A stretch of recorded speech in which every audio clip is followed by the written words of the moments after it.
শনিবার আজকে আমরা নিরামিষ রান্না করব, আলু দিয়ে কলা দিয়ে তরকারি। এই দেখো আমি কলাটা 2 ভাগ করে কেটে নিলাম, আলুটাও আমি 2 ভাগ করে কেটে নিলাম।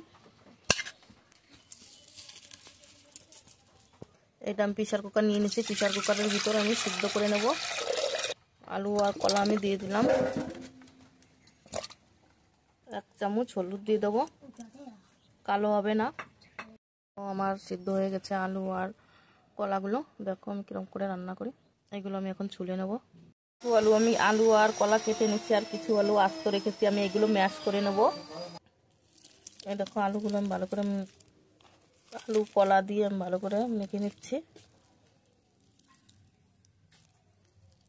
এই দেখো ভালো করে মেখে নিয়ে এসেছি। আমি 1 চামচ লবণ দিয়ে দিলাম,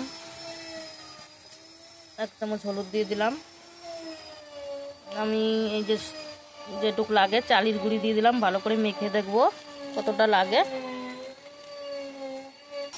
একটু লঙ্কার গুঁড়ি দিয়ে, একটু জিরের গুঁড়ি দিয়ে দিলাম, এই দেখো আমি একটু সাদা তেল দিয়ে দিচ্ছি। এই দেখো আমি একটা ডো বানিয়ে নিয়েছি। এইবার আমি একটা শেপ দিয়ে নেব। এই দেখো আমার সবগুলো শেপ বানানো হয়ে গেছে, পুরো একদম পুরো মাছের মতন হয়েছে। দেখো তোমরা, এবার আমি ভেজে নেবো এগুলো। তেতে গেছে, আমি এখন সর্ষের তেল দিয়ে দিলাম। তো আমি তেলটা হয়ে গেলে মাছ এইগুলো আমি ছেড়ে দেবো এক একটা করে। সবগুলো দিয়ে দিলাম। এই দেখো আমি একটা একটা করে উল্টে দিলাম। এই দেখো লাল লাল করে ভাজা হয়ে গেছে, আমি এখন তুলে নেব। এই তেলের ভিতর আমি লঙ্কা, শুকনো লঙ্কা দিয়ে দিলাম, কটা কালি জিরে দিয়ে দিলাম, লঙ্কার গুঁড়ি দিয়ে দিলাম, একটু জিরের গুঁড়ি দিয়ে দিলাম, একটু জলও দিয়ে নিয়েছি। তেলের ভিতরে জল দিয়ে গুলাই নিলাম, কালারটা ভালো আসবে, নয়তো মশলা পুড়ে যাবে। 1 চামচ লবণ, 1 চামচ হলুদ। মশলাটা ভাজা ভাজা হয়ে গেলে আমি আলু আর কলা কেটে রেখেছি সিদ্ধ করা, আমি সেটা দিয়ে দিলাম।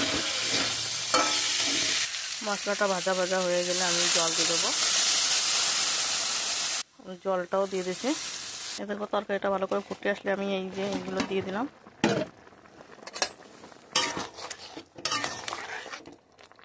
এই দেখো আমি এখন নামিয়ে নেবো, একটু গরম মশলা দিয়ে, শাহি গরম মশলা একটু নামিয়ে নেবো। একটু ঝোল ঝোল করে রাখি আমি, কারণ কলা আলু তো ঝোল ঝোল না রাখলে টেনে যাবে। এই দেখো আমি নামিয়ে নিয়ে এসেছি, কত সুন্দর কালার হয়েছে। তোমরাও এরকম বানিয়ে খাবে। আজকের মতো টাটা।